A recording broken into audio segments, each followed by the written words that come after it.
Salut tout le monde, soyez les bienvenus sur la chaîne du Pauvre Fou. Ce n'est un secret pour personne, l'arc Asgard de Saint-Seiya est très populaire. Je pourrais passer mon temps dans cette vidéo à énumérer toutes les raisons qui font que c'est un arc de qualité qui plaît aux fans, mais le but ici n'est pas de lui passer la pommade. De toute façon, vous avez vu le titre de la vidéo. Cela étant, avant de rentrer dans le vif du sujet, j'ai envie tout de même de soulever un point. Alors bien sûr, je vous préviens tout de suite, ce que je veux dire là est le fruit de ma propre analyse, de ma propre perception des choses. Mais je pense que si l'arc Asgard est tenu en haute estime, c'est parce que c'est un arc filler. Alors oui, je sais, ce que je dis peut paraître paradoxal, parce que d'une manière générale, les fillers ont plutôt mauvaise presse. Alors tout d'abord, pour rappel, c'est quoi un filler? Pour faire simple, c'est tout simplement un épisode qui n'est pas tiré du manga. Pour rappel, un animé se base toujours sur un manga. Et le manga doit forcément garder une longueur d'avance dans la production. Mais voilà, il s'avère que les productions des animés vont plus vite, puisqu'il y a beaucoup plus de monde qui travaille dessus. Le mangaka en général est tout seul, ou alors il a 2-3 assistants maximum. Ce qui fait que pour lui laisser un peu de marge, on crée des fillers, des épisodes donc de remplissage, tel que le nom en anglais l'indique. Et le plus souvent, ces épisodes se situent entre deux arcs narratifs. Du coup, la dramaturgie n'est pas exacerbée. Prenons l'exemple de Dragon Ball. En général, les fillers nous montrent les personnages dans leur vie de tous les jours. Il n'y a pas de réel danger, pas d'ennemis à abattre. Rappelons-nous par exemple que Son Goku en profite pour passer son permis de conduire avec Piccolo. Les fillers en général sont des épisodes sans lendemain.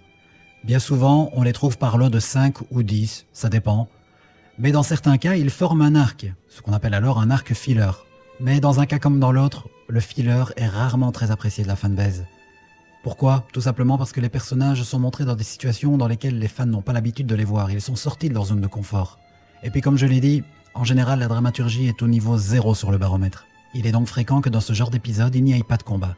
Mais à ce niveau-là, Saint-Seiya fait un peu figure d'exception. Pour rappel, Saint-Seiya c'est une série plutôt courte, il n'y a que 145 épisodes en tenant compte des OAV d'Hadès. Du coup, la narration est assez condensée, la tension ne se repose jamais, et les fillers que nous avons qui pour la plupart forment un arc narratif, épousent la dramaturgie de l'histoire canonique. Exemple, le petit arc de 6 épisodes des mercenaires avec Dokrath, les Chevaliers des Abysses. Bon, pas très populaire dans le cœur des fans, mais il a pour mérite d'emboîter l'intrigue autour de l'armure d'or. Juste avant que Dokrath ne débarque, les Chevaliers de Bronze sont aux prises avec les Black Saints. Les pièces de l'armure d'or sont donc en jeu, mais Dokrath et les Chevaliers des Abysses auront la même mission, rapporter donc l'armure d'or au Grand Pop. Et Asgard donc, c'est un cas à part comme je l'ai dit, il fait 26 épisodes. Et 26 épisodes, bah c'est long pour Saint-Seiya. Seul l'arc des 12 maisons est plus long, les Silver c'est moins, Poséidon c'est moins. Et dans ce calcul alors je considère que la partie Hadès est à diviser en 3 arcs distincts. Quant à la narration d'Asgard, on le sait, elle est intimement liée à l'avènement de Poséidon. En gros, dès le premier épisode où Seiya revêt son armure de Pégase suite à son combat face à Cassios, jusqu'à la mort d'Hadès, l'action ne se repose jamais. Pas de répit pour les Chevaliers de Bronze. Maintenant, ce que je dis n'est peut-être pas tout à fait exact. Dans l'anime, à contrario du manga, il y a peut-être un moment de répit. Et il se situe justement entre la bataille des 12 maisons et le début de l'arc Asgard. Mais on ne nous le montre pas. De plus, on ne sait pas combien de temps il s'est écoulé. On a juste ce passage de 10 secondes où Kiki savoure une promenade en pleine nature avec Saori, et directement les ennuis recommencent, Sid débarque. Bon là, si j'insiste sur la notion de filler et que je fais le point avec Asgard, c'est justement pour vous préciser que selon moi, c'est parce qu'Asgard est un filler réussi que l'arc est aussi iconique, même si bien sûr ses nombreuses qualités intrinsèques jouent et pèsent dans la balance. Maintenant, ce qui nous guide vers le cœur de la vidéo, à savoir les questionnements qu'on peut se poser sur Asgard, c'est que justement du fait que c'est un filler, nous n'avons pas énormément d'informations sur cet arc. Tout ce que l'on sait est issu des 26 épisodes, vous ne trouverez rien ailleurs. Ou tout du moins, pas à ma connaissance. Si quelqu'un est vraiment bien renseigné, à un filon, il peut le mettre dans les commentaires, ce sera le bienvenu. Mais c'est là qu'une différence majeure se marque avec le manga. Les mangakas sont en général généreux et bavards. Et Masami Kurumada ne fait pas exception. Nous avons par exemple le Taizen, qui est une sorte de guidebook où il y livre toute une série d'informations sur les personnages, le genre d'informations qu'on n'a pas au sein du manga. Mais la Toei Animation n'a pas pour habitude de nous fournir ce genre d'informations, et les scénaristes qui travaillent sur les animés sont beaucoup moins sollicités. C'est en cela que certaines zones d'ombre demeurent sur Asgard. Dans ce qui suit, je vais vous faire part de 5 points au sujet desquels je m'interroge. Mais bien sûr, j'ai fouiné, j'ai des éléments de réponse, mais rien de véritablement arrêté. La plupart des choses sont sujettes à interprétation. Et pour rappel, quand je dis que j'ai fouiné, c'est uniquement au sein des 26 épisodes. Il s'agit donc là de 5 questions qu'on est en droit de se poser au regard de toutes ces zones d'ombre et de tous ces mystères que renferme l'arc d'Asgard.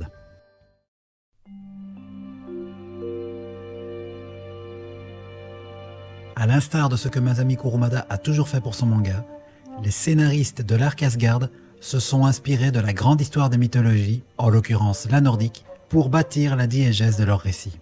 Et que nous dit cette mythologie nordique? Eh bien simplement qu'Asgard est la terre des Asès, donc les dieux qui gravitent autour d'Odin, située au centre de la terre, donc dans l'écorce terrestre. En d'autres termes, Asgard est une terre imaginaire. Mais Saint Seiya est pourtant une série parfaitement ancrée dans le monde réel. Seiya et ses amis évoluent dans le même monde que nous.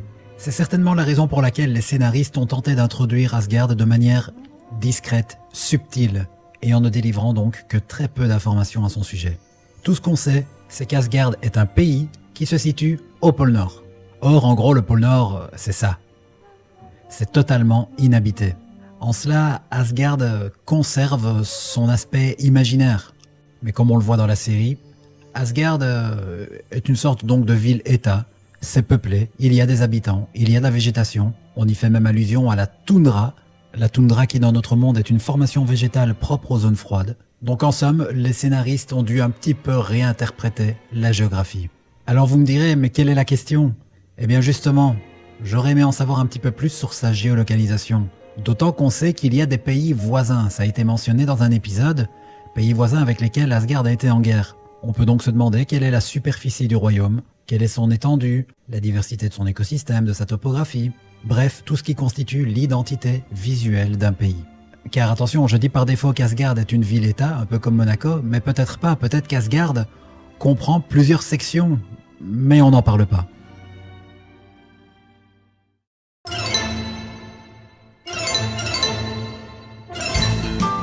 Ici, je vais faire des supputations sur l'âge que les guerriers divins peuvent avoir. Et à mon sens, nous avons 2 voire 3 indices qui nous permettent de nous faire une idée. Le premier de ces indices nous provient d'Albéric. Il s'entretient avec Siegfried et qualifie Seiya de gamin. Bon, nous le savons, Seiya a 13 ans. Enfin, du moins, on suppose, car pour rappel, on ne sait pas exactement combien de temps Asgard dans l'anime se déroule après la bataille des 12 maisons. Mais on peut supposer qu'ils vont épouser la logique du manga et donc faire en sorte à ce que les arcs s'enchaînent plus ou moins. Par défaut, on va dire que Seiya garde son âge de 13 ans. Cela étant, Albéric n'est pas censé être au courant qu'il a 13 ans. Il doit donc le juger à l'œil. Et il le qualifie de gamin. Du coup, ça laisse penser qu'il est clairement plus âgé que lui, pas juste d'1 an ou 2. Bon, bien sûr, vous me direz, ça ne vaut que pour Albéric. Et il va de soi pour Siegfried aussi. Mais oui, si Siegfried lui-même était un jeune de 13 ans, je doute qu'Albéric se serait adressé à lui en ces termes en parlant de Seiya. Un peu plus tard, Fenrir s'adresse à Shiryu lors de leur combat, et il lui dit « Tu m'affrontes 10 ans trop tôt ». Alors bien sûr, ça peut s'interpréter de différentes manières, mais je l'ai dit en début de vidéo, tout ce que je vous dis là, c'est le fruit de ma propre analyse, on est d'accord là-dessus. Et donc, 10 ans trop tôt, ça peut simplement vouloir dire que Shiryu a un bon 10 ans de moins que lui. Je pense que Fenrir fait allusion au fait que si Shiryu était plus âgé et qu'il avait donc plus d'expérience au combat, il aurait pu davantage lui tenir tête, car à ce moment-là, Fenrir est clairement au-dessus. Après, Fenrir n'est pas censé connaître l'âge de Shiryu, il doit le jauger à l'œil. Et par conséquent, il doit s'estimer avoir environ 10 ans de plus que lui. Bon, si on fait le calcul, Shiryu a 14 ans, Fenrir pourrait avoir 22, 23, peut-être même 24 ou 25 ans. Admettons. Dernier point, et davantage discutable, je reconnais, Hagen qualifie une attaque de Hyuga comme étant une attaque d'enfant. Alors bien sûr, Hagen fait peut-être simplement allusion à la faiblesse de Hyuga, genre tu n'es pas plus fort qu'un gosse. Et vu le caractère du personnage, ce serait tout à fait possible. Mais peut-être que c'est une nouvelle manière de nous faire comprendre que les guerriers divins sont clairement plus âgés que les bronzes. Ma conclusion est que oui, ils sont plus âgés qu'eux d'une manière ou d'une autre. Au minimum avec Albéric, on en a la certitude pour lui et pour Siegfried. Et je pense que par défaut, on doit considérer tout simplement que les guerriers divins sont d'âge plus ou moins équivalents, même si on n'en a aucune certitude. Et si on regarde à plus large spectre, dans Saint Seiya, les bronzes ont toujours affronté des guerriers plus âgés et plus expérimentés qu'eux. Les Silver, vous pouvez vérifier, ils ont toujours 16-17 ans, en gros. Les Chevaliers d'Or, on le sait, ils ont 20 ans, ou même un peu plus. Les Marinas, de nouveau, c'est plus entre 16 et 20 ans, 21 pour certains. Bon, Canon étant l'exception. Du coup, aucune raison de penser que ce ne serait pas pareil pour les guerriers divins. Après, ils doivent être dans la force de l'âge, mais ils n'ont certainement pas 40 ans non plus, sans quoi leur chara-design serait quand même légèrement différent, je pense. Bon allez, je me mouille, je dirais qu'ils ont tous entre 20 et 25 ans, sauf Siegfried qui doit être plus entre 25 et 30, comme Saga. Allez, c'était gratuit.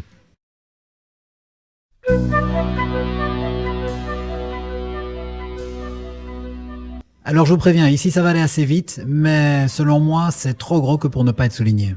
Je ne sais pas si je touche là à une des rares incohérences du récit, mais l'expérience des guerriers divins en tant que telle est nulle.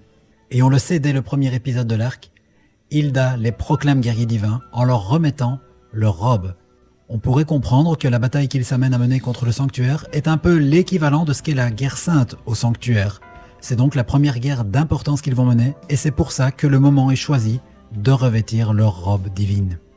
Alors bien sûr, ils n'ont pas été choisis par hasard. Ce sont déjà des guerriers dans l'âme. On le sait pour certains, ils s'entraînent dur depuis leur plus jeune âge. Et on se doute que même si on ne l'a pas dit pour les autres, c'est pareil. Mais là où je m'interroge, c'est que la plupart d'entre eux, lorsqu'ils vont être confrontés à nos héros, vont leur dire « Tu es le premier à m'égratiner, à me blesser, à me tenir tête de la sorte, à faire preuve d'un tel courage. » Enfin, sous-entendu, j'ai déjà eu d'autres combats par le passé. Alors c'est bien, mais jamais en tant que guerrier divin en tout cas. Et même si on sait qu'Asgard a déjà été en guerre avec d'autres pays, comme ça a été mentionné, donc en gros, tout ce qu'ils ont pu affronter, c'est des guerriers comme celui-là, ou celui-là. Attention, on le voit par exemple avec Hagen, lors de ses entraînements, il développe déjà du cosmos. Mais tout de même, on le sait, une armure, une robe, ça apporte une fameuse protection aux guerriers. Et pourtant, on le voit avec les guerriers divins, lorsqu'ils se battent contre les bronzes, on dirait qu'ils ont fait ça toute leur vie, qu'ils maîtrisent parfaitement leur pouvoir. Bref, en gros, je me demande comment est-ce qu'ils peuvent avoir une telle aisance au combat et maîtriser un tel niveau de pouvoir.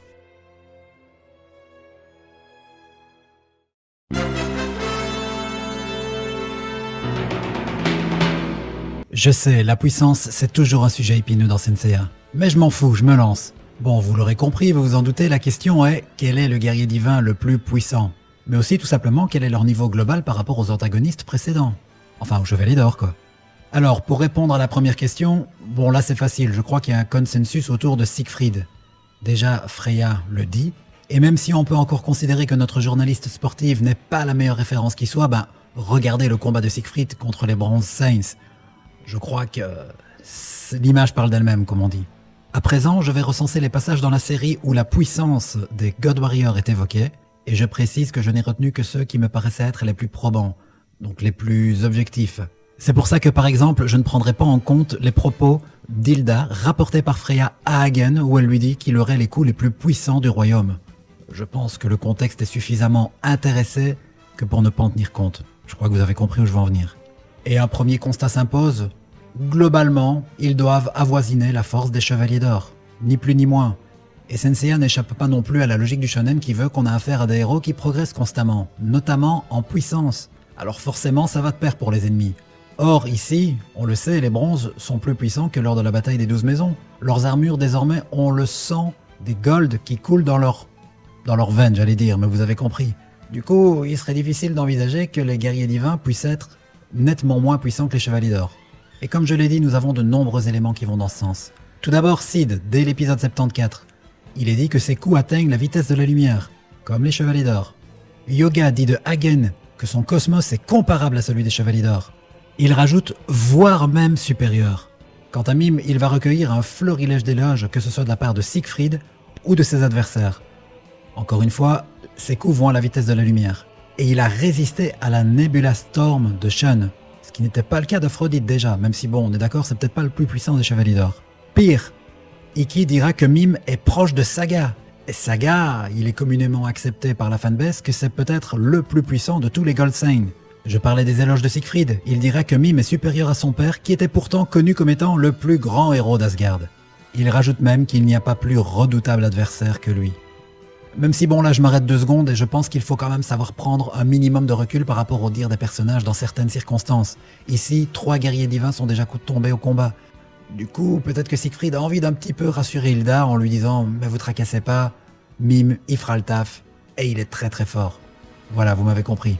On en vient à Alberic, qui fait justement allusion à Siegfried, et qui dit « Je ne veux pas le laisser s'imposer ». Donc il sous-entend que c'est son plus grand obstacle, ce qui confirme l'idée comme quoi Siegfried c'est le plus puissant de tous. Ensuite, et là ça devient très intéressant, Hilda dit à Siegfried qu'il ignore la véritable puissance de Sid.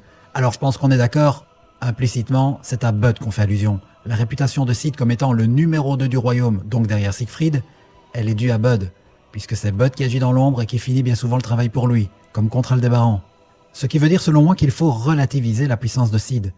D'ailleurs, ce n'est pas pour rien que Bud a interagi, puisqu'il estimait que son frère était de niveau égal à Aldébaran, et Aldébaran lui-même disait « Je pense que j'aurais pu, peut-être difficilement, mais j'aurais pu lui tenir tête ». Aldébaran, au passage, qui doit être un gold avec une puissance dans la moyenne. Sachant que Mime se rapproche de Saga, je pense pas que Sid soit du niveau de Mime. Sid, d'ailleurs, avait été interpellé lorsque Siegfried faisait les louanges de Mime. Et pour rappel, alors que le combat entre Sean et Sid débute, pour rassurer Hilda, Siegfried lui rappelle que derrière lui-même, Sid est le deuxième guerrier divin le plus puissant du royaume. Et c'est donc là qu'Hilda lui répond qu'il n'a pas idée de la puissance de Sid. Et donc, dans les termes d'Hilda, il s'agit bien sûr de Bud. Ça peut peut-être laisser sous-entendre que Bud pourrait faire jeu égal avec Siegfried. Ben oui, Bud, que Sean ne parviendra pas à vaincre, c'est sûr, éreinté de son combat contre Sid. Mais en général, quand Ikki intervient, c'est pas pour attaquer des manchots. Hein. Maintenant, bon, on l'a vu. Siegfried a mis une raclée à Ikki, ce que Bud n'est pas parvenu à faire.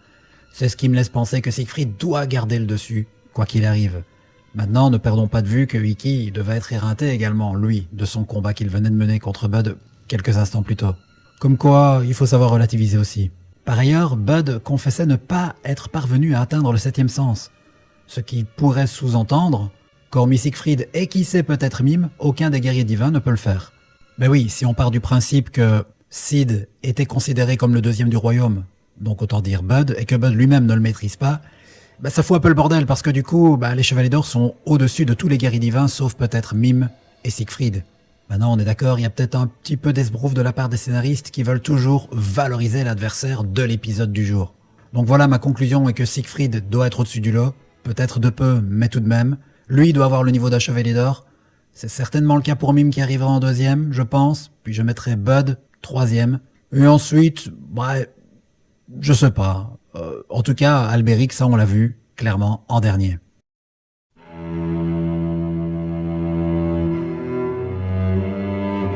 Alors ici, je vous préviens, c'est une question sous forme de théorie. Et une théorie qui, à ma connaissance, n'existe nulle part ailleurs puisque je l'ai créée moi-même en quelque sorte. Tout d'abord, rappelons-nous que les clauses ont une volonté propre. Elles ont une âme, elles sont quelque part vivantes. On l'a suffisamment vu avec l'armure du Sagittaire d'Aiolos. Alors je sais que ça peut paraître un peu dingue, mais je me lance. Je me dis que c'est peut-être la même règle entre guillemets avec les saphirs d'Odin. Déjà, les saphirs ont un pouvoir puisque réunis, ils permettent d'extraire de la statue d'Odin l'épée de Balmung. Donc niveau magie, ça se pose là, mais c'est pas là que je veux en venir. Alors, comme on le sait, les bronzes ont justement pour mission de récupérer ces saphirs.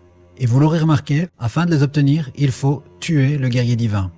Lors des 5 premiers combats, ça se passe de la même manière, c'est lorsque le guerrier divin meurt que le saphir est libéré et que donc le bronze peut l'acquérir. Attention qu'on ne voit pas précisément le moment où Yoga obtient le saphir Dagon. Quant à Mime, cela semble être un cas particulier, au sujet duquel je vais revenir tout à l'heure, mais lorsque Sean vient près de sa dépouille, le saphir est déjà dans ses mains. Toujours est-il que dans ces 2 cas également, c'est lorsque le guerrier divin meurt que le saphir est livré au chevalier de bronze. À partir du 6e combat contre Sid, les choses se passent différemment. Vous l'aurez remarqué, Sean croit avoir vaincu, enfin non il a vaincu mais croit avoir tué Sid et extrait le saphir de sa robe. C'est donc la première fois que les choses se passent comme ça.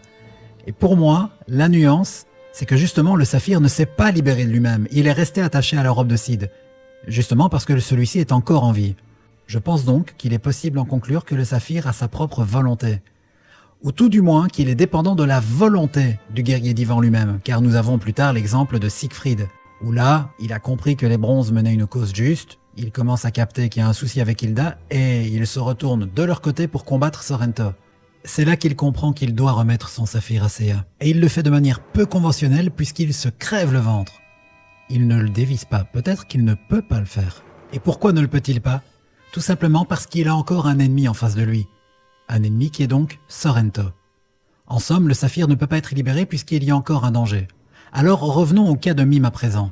Pour rappel, lorsqu'il est mort, il avait son saphir dans les mains. Ce qui fait que nous avons un 4e cas de figure. Et oui, Mime a retiré sa robe juste avant l'affrontement final avec Ikki. Et là vous devez être occupé à vous demander, mais pourquoi Mime a-t-il pu retirer proprement son saphir, là où Siegfried a dû se faire violence ? Eh bien, pour moi la nuance se trouve dans le fait que Mime avait abandonné la volonté de gagner le combat. Pour moi, il se savait condamné. Il savait que Ikki allait gagner. Et quelque part le voulait. D'ailleurs, son discours qu'il prononce juste après ce coup final va dans ce sens. Phoenix, 君たちならばできるかもしれん。夢を叶えることが。ミーメ、いつか平和な時代に生まれ変わることができたら、再び君のような男と出会いたいものだ。その時は敵としてでなく、互いに友として。Du coup, ma théorie, c'est que lorsqu'il enlève sa robe, il n'a plus la volonté de combattre, et donc il n'y a plus d'ennemis en face de lui. A contrario de Siegfried donc, qui lui avait encore Sorrento à combattre. Donc pour résumer, il y a 3 cas de figure où on peut dire que le saphir accepte de quitter sa robe. Donc c'est quelque part aussi bien la volonté du guerrier divin que celle du saphir en lui-même qui est mise en question.